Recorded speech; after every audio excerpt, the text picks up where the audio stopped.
We are live at Wild Wing Plantation, and these are the 45 members of 2004 WPDE All Zone team. I'll tell you what, I'll take this team and we'll take on anybody in the country, and I think we'll do just fine. Good evening, everybody. I'm WPDE Sports Director Rich Crampanis, and over the next hour, we'll salute all 45 of these young men and celebrate the 2004 high school football season. We'll have the Printing Port Plays of the Year, and we will meet the 3 finalists for the ultimate award in our area, the Zonan Trophy. It is the 5th anniversary. It's hard to believe that the legacy has already reached this level. Mark Haggard and Mandy Mitchell will join us in just a moment, but let's get this thing started. We'll meet the quarterbacks and running backs on the All Zone team.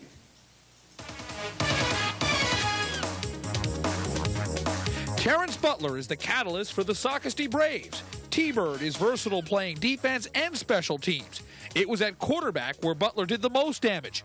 Guiding the Sockasty Wishbone offense, he ran for 932 yards, scoring 13 touchdowns. No area runner with at least 100 attempts averaged more than his 8.6 yards per carry. Butler finished 5th in the Zoneman race and is headed to the North-South All-Star game this weekend. Lamar signal caller Marquis Hamlin is the leader of the Zone Nation's most potent offense. Hamlin's individual numbers are not impressive because he spreads the ball around. He guided the Silver Foxes offense to an average of more than 40 points a game. Hamlin is also a ball hawk with 7 interceptions on his resume this season. In fact, he made the North-South All-Star game as a defensive back. J.D. Melton is one of 3 finalists for the 2004 Zoneman Trophy and led the Zone Nation in passing. The Myrtle Beach quarterback will be featured later in the show. Carver Wright is a major reason for the resurgence of the 2004 South Florence Bruins. He makes smart decisions, running for more than 7 yards a carry and making it to the end zone 11 times while throwing for 7 more scores. With Wright at quarterback, South Florence averaged 33 points a game. Desmond Benjamin is the Lamar Silver Foxes feature back. He shattered the 1,000-yard rushing mark, going for more than 20 touchdowns along the way, averaging more than 8 yards a touch. Number 21 is the engine that makes the Lamar offense run on all cylinders. North Myrtle Beach high-speed merchant Eric Bryant wears number 6 for a reason. This Horry County track star made 13 trips to the end zone this season. He is electric under the Friday night lights. The 180-pound senior motored for more than 1,500 yards out of the Chiefs' wing T offense. Brandon Campbell from Marion. Teammates call him BC. We call him the one-man gang. Perhaps no back in the area breaks more tackles through brute strength. Campbell shredded defenses for more than 1,400 yards at a clip of more than 8 yards a carry. He visited the end zone 13 times this season. Arlington head coach Phil Magnick calls Jason Hanna the Falcons' most valuable player. Hanna plays both running back and wide receiver. He's a difference maker for the Falcons and one of quarterback Kelby Blakeney's favorite targets on Darlington's run to the playoffs. We'll have more on Hanna later in the show. Greg Johnson of Carolina Forest is the area's second leading rusher. Johnson used both speed and power on the way to more than 1,500 yards on the ground. His 246-yard effort in the regular season finale against North Myrtle Beach propelled the Panthers into the playoffs. Antoine Lyde is a young phenom from Wilson High. The Tigers sophomore scorched the turf for more than 1,100 yards and 14 scores. Earlier this season, Lyde earned an HTC game ball when he tallied a touchdown 6-pack in a win over Lakewood. Bad news for Wilson opponents. They have 2 more years to figure out how to stop this budding star. Conway running back Bobby Wallace is back for a second stint on the All-Zone team. He's one of 3 finalists for the Zoneman. We'll have much more on the Tigers' tailback later in the show. And throughout the course of the evening, we will talk with some of the movers and shakers in the 2004 high school football season. And to join me for that are my teammates, Mandy Mitchell and Mark Haggard. We begin with Mandy talking with Greg Johnson. Thanks a lot, Rich. That's right. I'm here with Carolina Forest running back Greg Johnson. You guys finished the season 9-4, first winning record in 4 years. Congratulations on the great year. Thank you. All right. Can you just talk about that season a little bit? It was one of our goals to have a winning season because Coach Davis, he left on a bad note. We really didn't want him to come back like that, and we really want to tribute this season to him, so when he came back, he could be a winner. Now, you mentioned Coach Doc Davis. He, of course, is over in Iraq fighting for our country. You guys keep in touch with him at all, and can you just talk about your relationship with him? He usually sends us emails, and we usually get a chance to email him back by Coach posting. Did he say he was proud of you to finish 9-4 this year? Oh, yeah. Oh, yeah. All right, talking on a personal level, you're the second leading rusher in this town, this area. What's that feel like, right behind Bobby Wallace? But we don't hear your name as much as Bobby Wallace. It feel good. I feel very good, you know. I came second to the king. He the king around here, so, you know, it feel great. All right, congratulations. Enjoy the banquet. I'm going to send it over to Mark Haggard, who's with a state champ. That's right. Thank you, Mandy. J.R. Boyd, the head coach of the Lamar Silver Foxes, 3 consecutive state championships, has not been done on the 1A level since 1939 when Epworth Orphanage did it. Yeah, there was a high school called Epworth Orphanage. Did you know that, Coach? I didn't know that. Yeah, see, you're learning some things. Yeah. 25 consecutive games you've won, 63 out of your last 67. I guess a few coaches will be listening in. How do you do that? Well, we got good kids, work hard, coaches work hard, the players work very hard in the weight room. We try to get them in the track program, try to make them do things year-round, get involved and stay in our program and just work them hard. So the weight room to run them over and the track program to run away from them. That's it. Try to make them fast as you can make them. We're going to be speaking about some great guys. You've got 3 players here tonight, but we've got a guy named Willie Kennedy in your backfield next year, playing both ways for you, as a matter of fact. He's going to be somebody I think people are going to be talking about next year, but can you four-peat now? Oh, well, I don't know. It depends on the chemistry of the players coming together and working hard and competing. People like Willie, we'll try to lead them in that direction. Willie will be a junior. He's worked extremely hard, and he's probably our top sophomore that we have coming back. We have a number of sophomores coming back. So it's just the chemistry we try to put together, and all the guys working hard and see what we can do. You've got 3 state championship rings. Dean's got 2, your brother at Marlboro County. What's the talk going to be like at the Christmas banquet table? I don't know, but I'm trying to get his quarterback right now. He's a good player, and I told him over a while ago he can come over to Lamar. We'd sure love to have that one. Oh, he's doing a little recruiting. J.R. Boyd, the head coach of the 1A state champion Lamar Silver Foxes. Rich, back to you.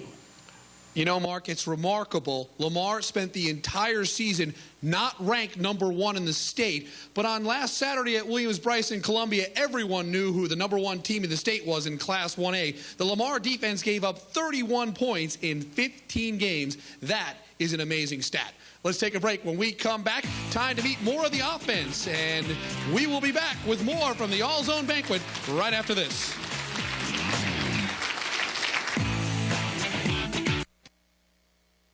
Back to the 2004 WPDE All Zone Banquet. I'm Rich Crampanis. A little bit later in the show, we'll meet the 3 finalists for the Zonan Trophy, plus our scholar athlete. But now we continue with the offense with the wide receivers and offensive line.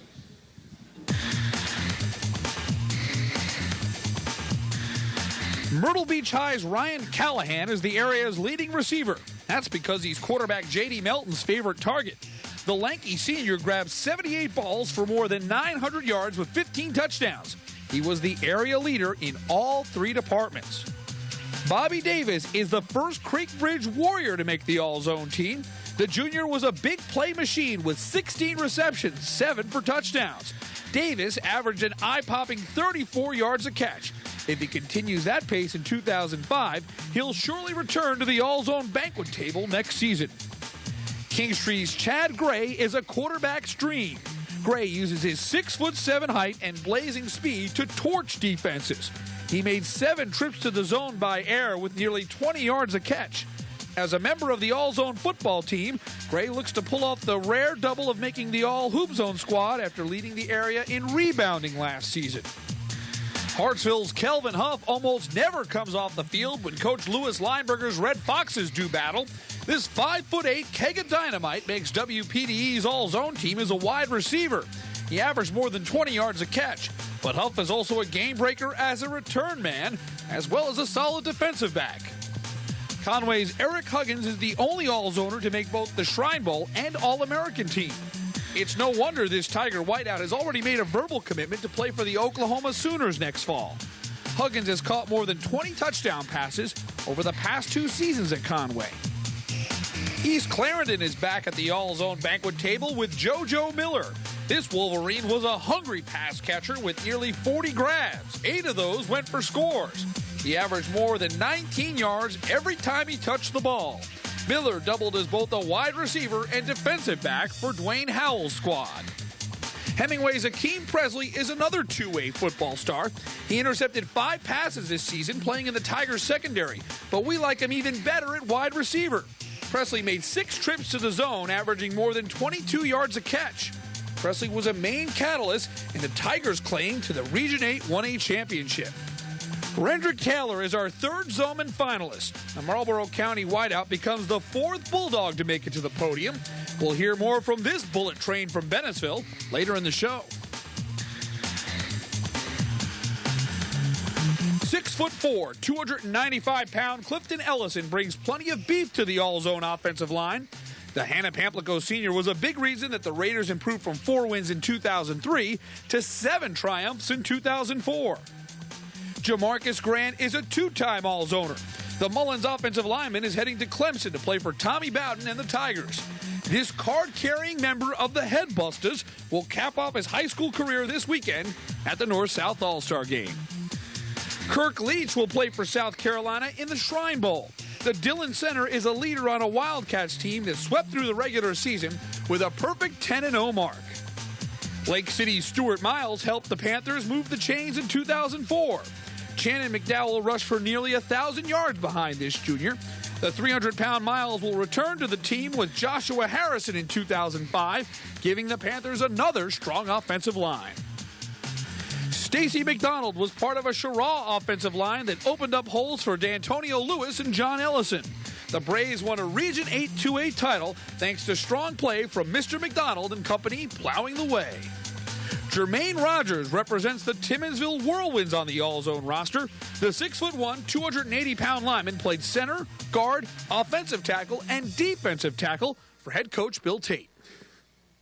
Well, there's plenty of beef on that offensive line. I think Mandy Mitchell could gain about 2,000 yards behind 2-time All-Zoner Jamarcus Grant. She's standing by with him. I'm next to Jamarcus Grant, even though he's a heck of a lot bigger than me. And I think I need a stool to stand up and talk to him. But Jamarcus, part of the Headbusters, as Rich said in his thing. And it was you and Darrell Nichols were the big force for Mullins this year. Can you just talk about what exactly the Headbusters are? It started about 4 years ago. Just with the seniors that year, they said we was going to come out and do what we had to do that year. And we kept it going from there. Were you satisfied with your senior season at Mullins? Yes, ma'am, very much, because of the fact a lot of the younger players worked very hard this year in the weight room, so I was very satisfied. Now you're taking yourself to Clemson. You've already committed to Tommy Bowden to play for the Tigers. What are you doing now that high school football's over, to get ready for that? Working out every day. Do you really need to get any bigger? No, just stronger. All right, well, good luck at Clemson. And I don't really think he needs to get stronger. I'm going to send it over to Mark Haggard. Thank you so very much, Mandy. I'm here with an old ball coach, and he doesn't mind me saying that. 33 years in the business, 271 career wins. Anybody else in the banquet hall have 271? No, okay. Bill Tate, Shrine Bowl head coach this year. How about it? All right, I'm excited. It's exciting to coach guys. It's Division I football players, and, hey, best football players in the state of South Carolina. It's a tough job. Coach Stan Droy, we meet every week, and it's a tough job to try to figure out 44 guys to play for South Carolina. In this room, we could pick 44 more guys and still have a good team for South Carolina. Amazing that you are only the first African-American head coach since this thing started in 1973. That's got to be something special for you, but hopefully it's something that we won't have to worry about in years to come, that we won't look at color. Oh, yeah, a few years from now, that won't even come up. It'll be just he's a coach, and that's what it's going to get to. And I'm glad to be the first, and hopefully there'll be many more after me. So, I want to go up there and do a good job, represent South Carolina, and come back and try to take a victory. I got a little news flash for people. You were the last one that took the South to a victory in the North-South game. Well, I'm hoping that'll take us up to Spartanburg next week and get that thing started again, because I think the North Carolina won 2 in a row. So hopefully we can turn this thing around, and hopefully the South will win, because I'm still, I'm in the upper state, sometimes in the lower states sometimes, but my heart's still down in the South area when I coach the South team. All right, let's go get it. Bill Tate of the Timmonsville Whirlwinds. They finished 7-5 this year, second round of the playoffs, and he's looking to coach the Shrine Bowl team from South Carolina to victory, Rich. Mark, thanks so much. A long time coming and much-deserved recognition for Bill Tate. He will represent our area and the state very well come next week in South Carolina's Spartanburg for the big South Carolina-North Carolina game. Let's take a break. When we come back, it's time for the defense to take center stage, and the Zoneman announcement is coming. You're watching the 2004 WPDE All Zone Banquet here from Wild Wing. Welcome back to Wild Wing Plantation, side of the 2004 All Zone Banquet. It's the 5th time we have honored the top 45 players in our area, and it's time now to switch over to defense. Let's meet the defensive line and linebackers on our All Zone team.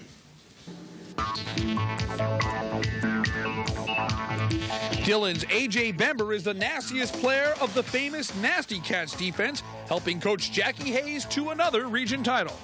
Bember devours ball carriers. He recorded more than 6 sacks this season and earned a spot in the North-South All-Star game.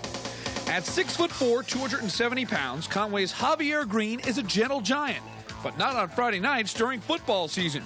Green is hearing from Division I schools across the nation. It's no wonder this immovable force for the Tigers is a Shrine Bowler. Marcus Kennedy is back for a second stint on the All-Zone team. The Georgetown defensive lineman had 78 tackles, including 8 for a loss. He's also a valuable blocker at fullback. Kennedy was selected to play in the North-South All-Star game. Mullins' Darrell Nichols led the area in sacks with 11. This 6'2" Shrine Bowler is the backbone of the Auctioneers' defense because he's a top-notch run stopper. Nichols bench presses more than 400 pounds and plays on both sides of the line for Denver Cromer's Auctioneers. Carver's Bay senior Charlie Richards is a muscular specimen at 6'2", 230 pounds. His size, stamina, and athleticism allows him to play both ways at defensive end and tight end for Nate Thompson. Richards had 8 sacks and more than 100 tackles this season. 6'3" Justin Washington from West Florence has a nose for the football, recording 5 sacks. The Knight senior has played an important role in helping Coach Jeff Calabrese turn this program into a winner. Josh Bethea made plenty of noise at running back for the Lakeview Wild Gators, but we'll slot him at linebacker. Whether on offense or defense, Bethea is in the middle of the action. He weighs only 180 pounds, but he hits like a truck. Andy Blomenville from Myrtle Beach High produced more than 1,100 yards of offense for Coach Scott Early, but we're putting him on the All-Zone team at linebacker. With more than 100 tackles, the Seahawks senior is a valuable tackling machine. Gaffney transfer Josiah Childs made his presence known in just 1 season at Conway. The Tigers' middle linebacker is a leader on a defense that helped Coach Chuck Jordan capture another region title. Childs has been selected to play in the North-South All-Star game.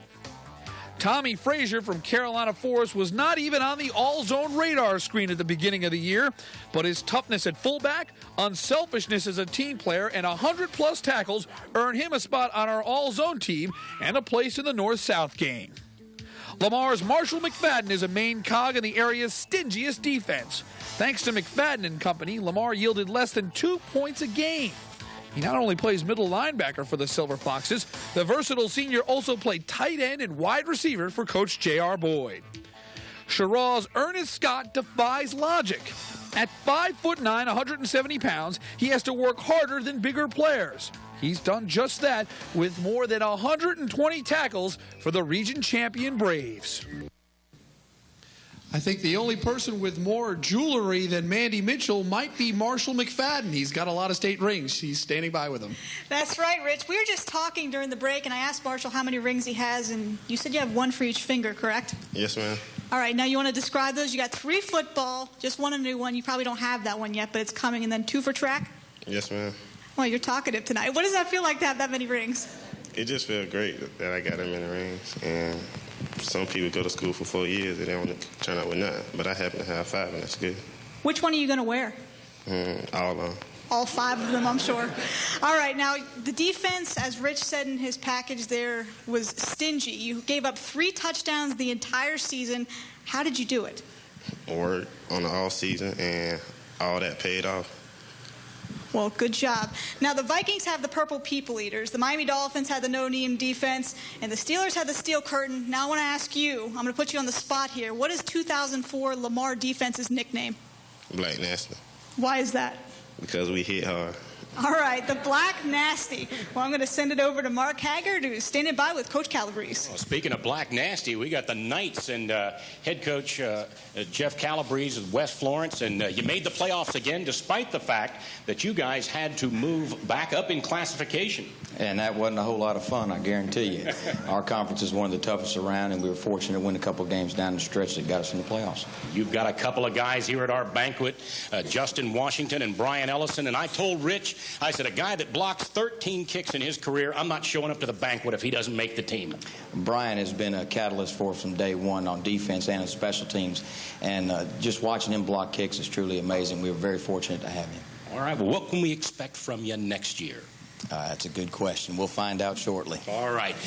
Rich, we're going to send it back to you. That's Jeff Calabrese, West Florence High.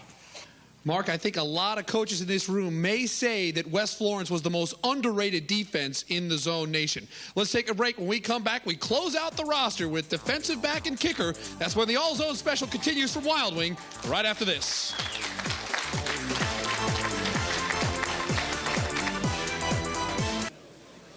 Welcome back to the 5th annual WPDE All-Zone Banquet. The top 45 players in our area are here at Wild Wing, and we round out our roster with a look at the defensive backs and kicker.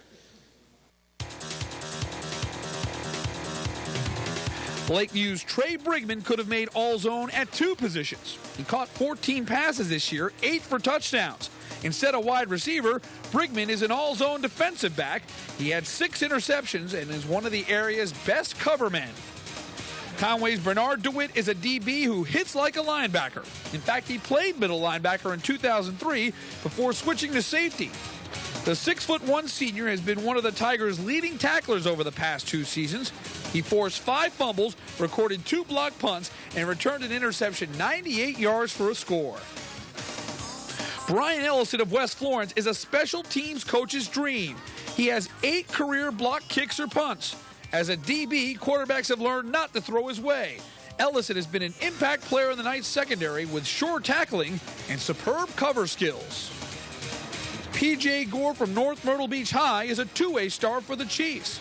At 6'3", 190 pounds, he not only runs the North Myrtle Beach wing T offense, he plays a major role as a pass defender and run stopper.